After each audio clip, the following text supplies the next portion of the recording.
Bismillahirrahmanirrahim. Assalamualaikum warahmatullahi wabarakatuh. Selamat siang teman-teman. Hari ini kita masuk ke pertemuan ke-13.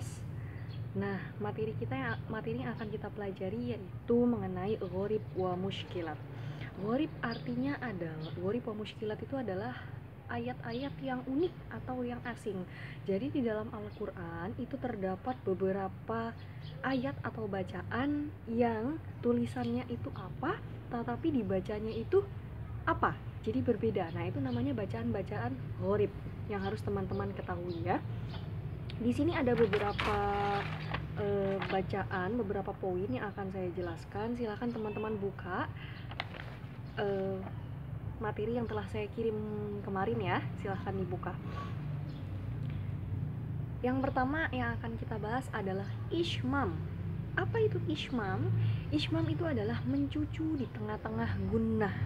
Nah, silahkan kalian lihat contohnya di situ ya.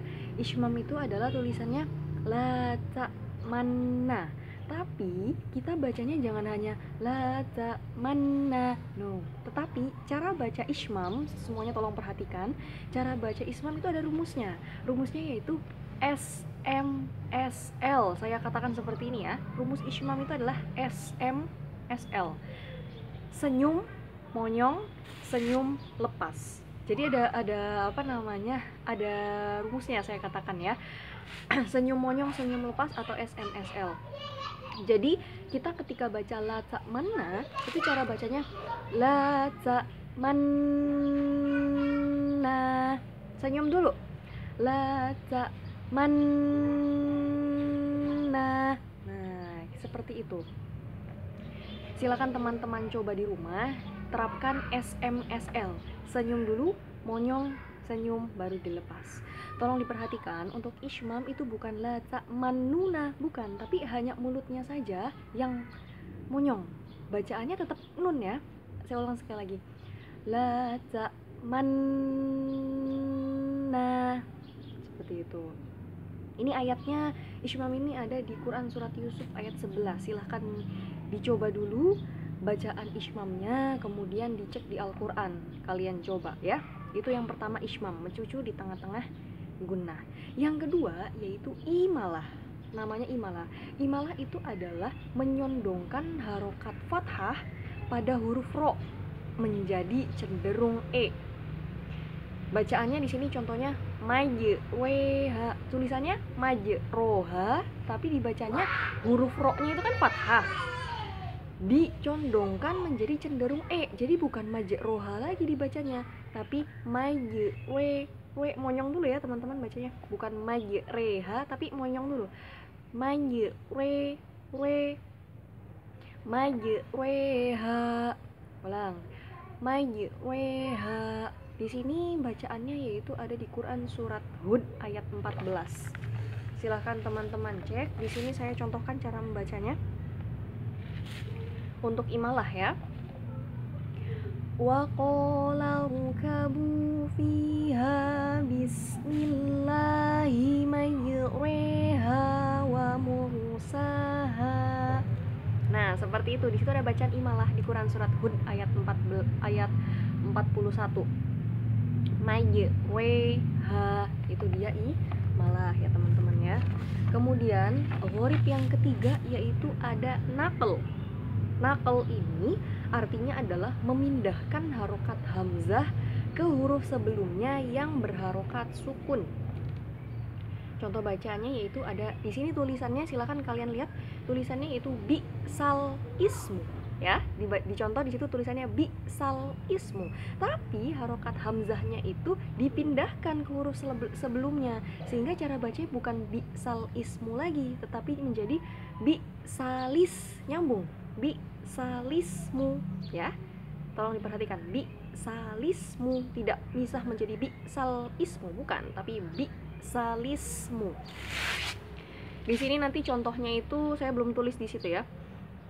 Di ayat Al-Quran itu nanti bacaannya bi'salismul fusuqu ba'dal iman. Nah, bukan bi'sal ismu tetapi bi'salismu.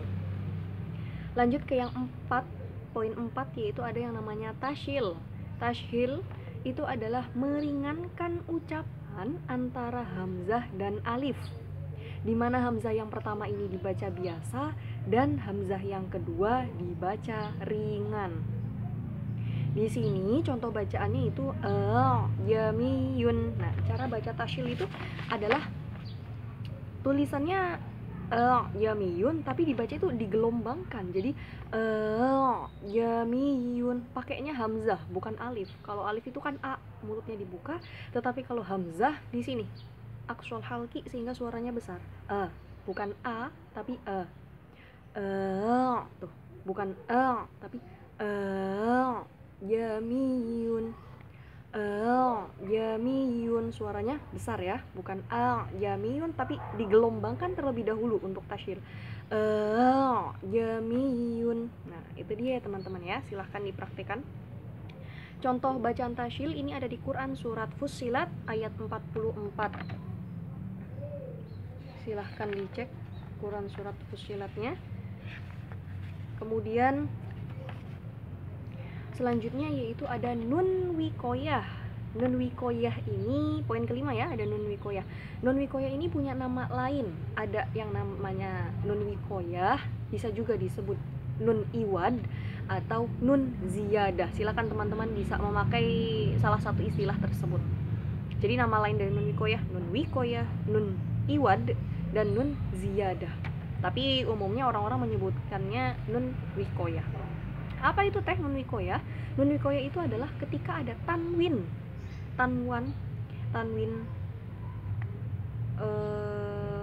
ketika ada tanwan atau tanwin dan tanwun bertemu dengan hamzah wasol. Jadi ketika ada tanwin bertemu dengan hamzah wasol. Bagaimana teh nantinya? Nah, nantinya adalah di sini silakan teman-teman lihat ya, langsung lihat ke contoh saja.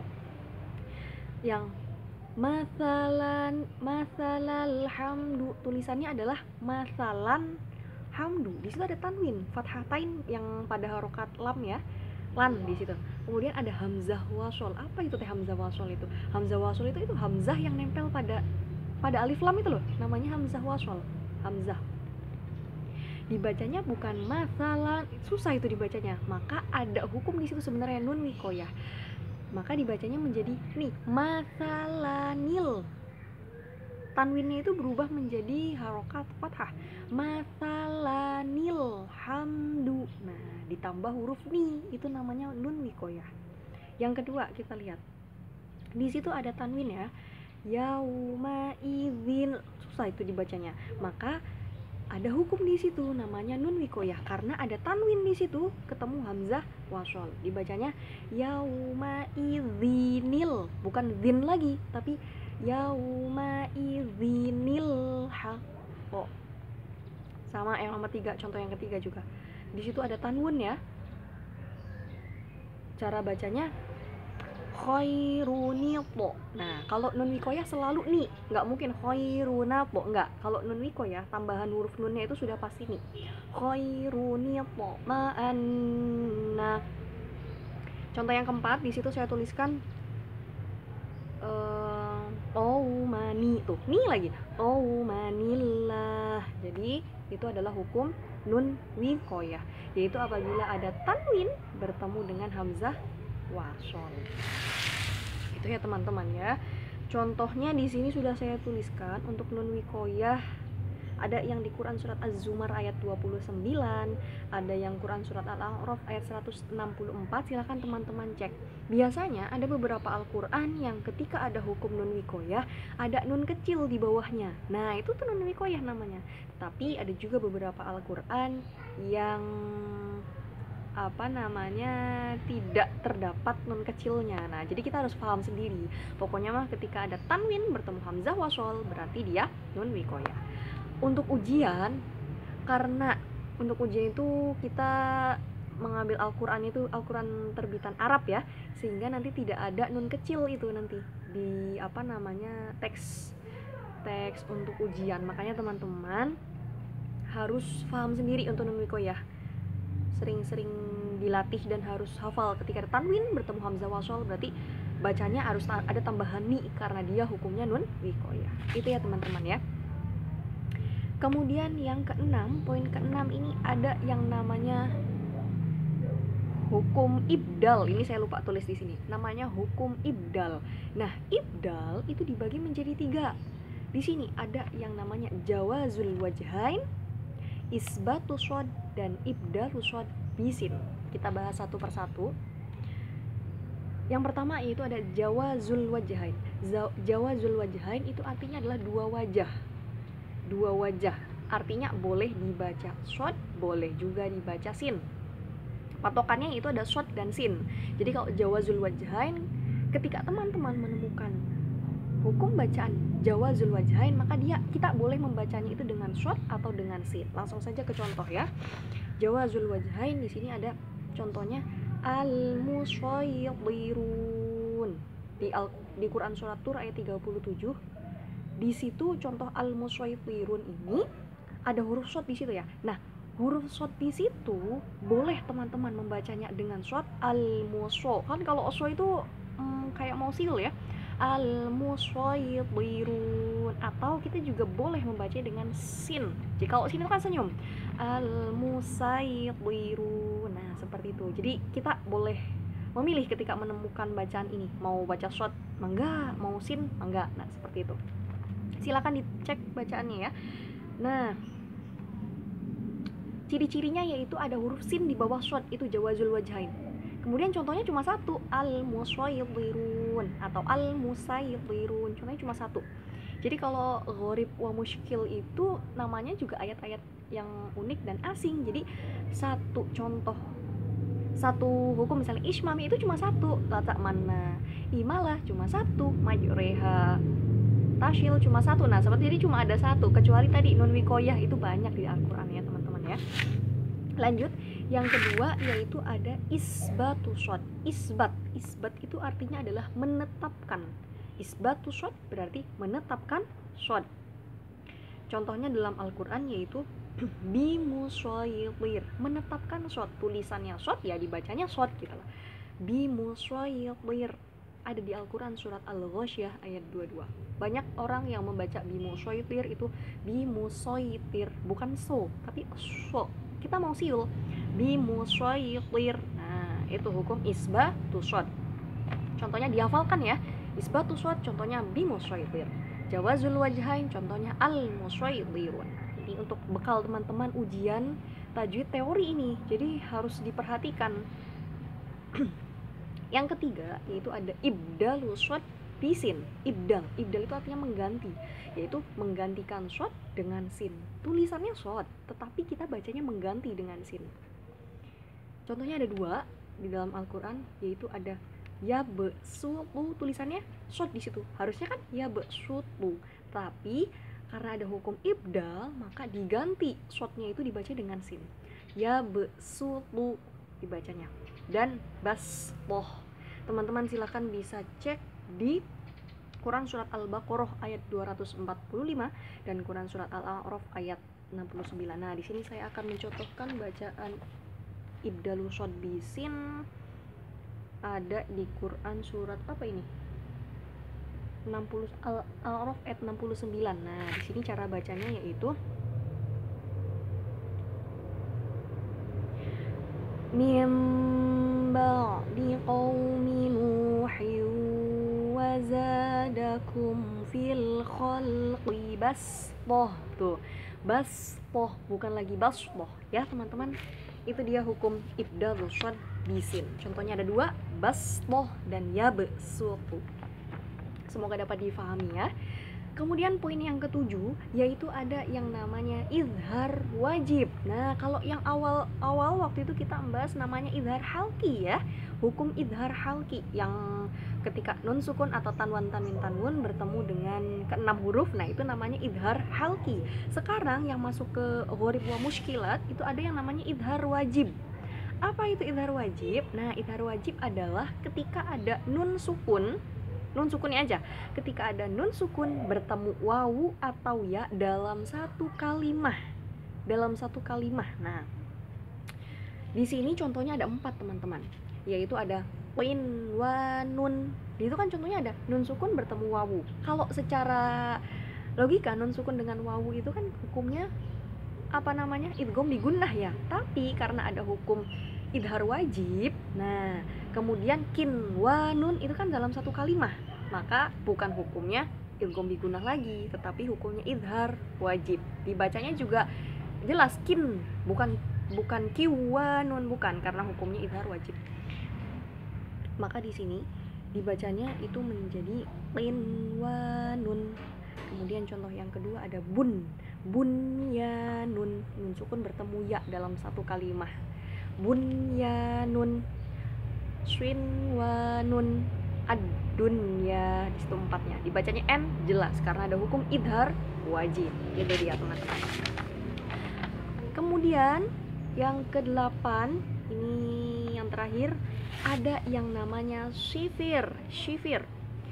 Shifir itu artinya adalah bulatan. Mungkin teman-teman ketika membaca Al-Quran sering kali menemukan bulatan, biasanya yang menempel pada ana itu ada bulatan di atas alifnya ya. Nah itu namanya shifir teman-teman.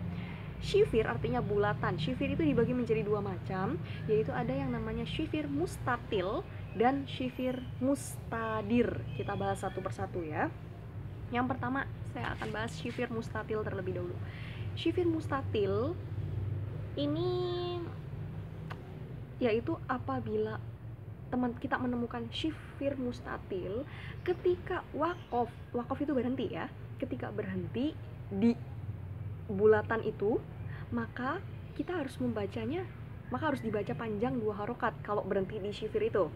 Tetapi kalau kitanya bacanya lanjut, maka dibaca pendek. Saya ulang ya, shifir mustatil ketika kita wakof di tanda shifir tersebut, maka kita bacanya panjang 2 harokat. Tetapi kalau kita lanjut bacanya, nah maka dibacanya pendek, tidak lagi panjang ketika ada tanda itunya tuh, shifir mustatil. Nah biasanya ciri fisik dari shifir mustatil itu bulatannya lonjong, sedikit besar dan dia bentuknya lonjong, biasanya nempel pada alif ana. Nah itu kan coba teman-teman cek deh di Al-Quran, itu pasti bulatannya itu sedikit lonjong, biasanya nempel pada alif. Contoh lakin, nah di sini ada tanda shifir ya. Saya contohkan ketika saya bacanya mau berhenti di tanda shifir, mau wakof di situ, maka bacanya panjang 2 harokat kalau shifir mustatil. Lakinna, nah seperti itu. Kemudian kalau berhenti di situ kita lanjut lagi, maka bacanya pendek kalau wasol. Lakinnahu wallah. Nah seperti itu. Contoh yang kedua, saya baca wakof dulu ya. Ma'ana, tuh panjang 2 harokat karena berhenti. Tapi kalau saya lanjut, maka na-nya dibaca pendek.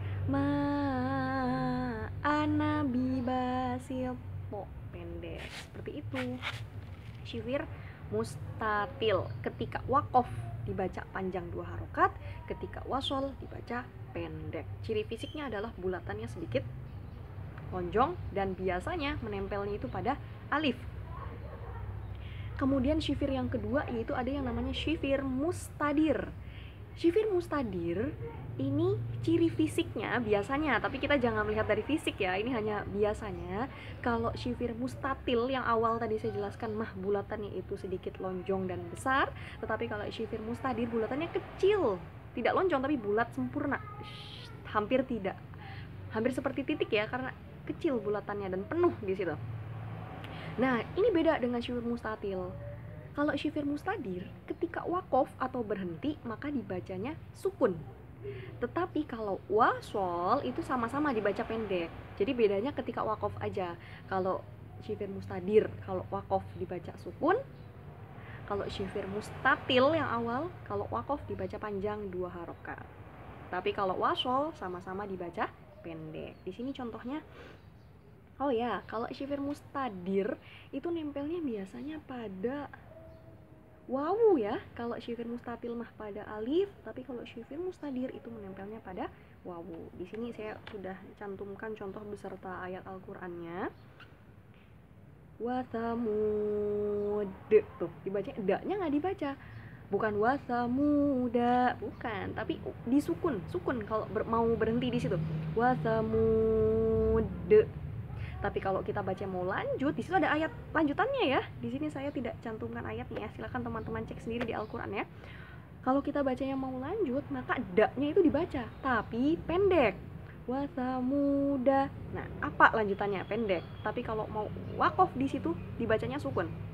Contoh yang kedua, litatslu, bukan litatslua, tapi litatslu, liyarubu, liyabelu, wanabelu. Nah, itu jadi sukun dibacanya ya, teman-teman ya. Silakan dicek di Al-Qur'an. Kemudian di sini ada contoh lagi yang dalam 2 ayat tetapi terdapat syifir mustatil dan mustadir nih, agar teman-teman tahu ini. Silahkan dicek contoh yang telah saya berikan. Di sini ada kanats owariro. Di situ ada bulatan di situ. Kalau kita lihat ada 2 bulatan ya. Bulatan yang pertama itu dia lonjong dan besar. Bulatan yang kedua itu kecil. Nah, seperti itu. Itu dari fisik, tapi kita jangan lihat dari fisik ya. Yang pertama, kanats owariro, dia syifir mustatil, dimana ketika kita berhenti di situ, kita mau berhenti di sini, maka dibacanya panjang 2 harokat. Kanats owariro, tuh panjang. Ini hukumnya syifir mustatil. Tapi ketika kita bacanya lanjut, maka ro-nya ini tidak dibaca panjang lagi, tetapi pendek. Kanats owariro kowariro fiddoh, tuh ro-nya dibaca pendek. Oke, kita beralih ke bulatan yang kedua. Nah, ini hukumnya syifir mustadir. Kalau yang pertama tadi syifir mustatil, yang kedua syifir mustadir. Nah, syifir mustadir, kenapa ini dikatakan syifir mustadir? Karena dari segi bulatannya saja di sini sudah jelas bulatannya itu kecil ya, kecil dan penuh. Nah, di sini ketika kita mau berhenti di syifir mustadir, mau dibaca wakof, maka sukun dibacanya. Contoh, saya baca dari awal ya biar teman-teman paham. Kanats kowariro kowarir, tuh kowarir. Di situ hukumnya syifir mustadir. Kalau kita mau berhenti di situ, maka dibacanya sukun kowarir. Nah, tapi kalau mau dibacanya wasol, maka ro-nya dibacanya pendek. Kowariromnya, romnya, tuh dibaca dan pendek. Kalau semuanya di wasol, syifir mustatil sama mustadirnya, maka semuanya dibaca pendek. Kanats owariro kowariromnya fiddoh. Nah, ini silakan teman-teman dihafalkan kalau bisa ya, dan emang dihafalkan ismam itu contohnya seperti apa, imalah itu bacanya seperti apa, silakan dihafalkan. Tidak hanya untuk sebatas ujian saja, tapi ini pengetahuan, sehingga ketika nanti teman-teman membaca Al-Quran kemudian menemukan ayat-ayat gharib wa musykil, teman-teman tidak kebingungan lagi. Ini tulisannya seperti ini, dibacanya apa ya, tidak bingung lagi karena sudah tahu ya. Silakan dipraktikan, diterapkan, kemudian dihafalkan untuk nanti persiapan ujian juga ya. Sekian dari saya, terima kasih atas segala kekurangannya, mohon dimaafkan. Barangkali nanti ada yang ingin ditanyakan, silakan tanyakan pada pembelajaran berlangsung ya. Terima kasih. Wassalamualaikum warahmatullahi wabarakatuh.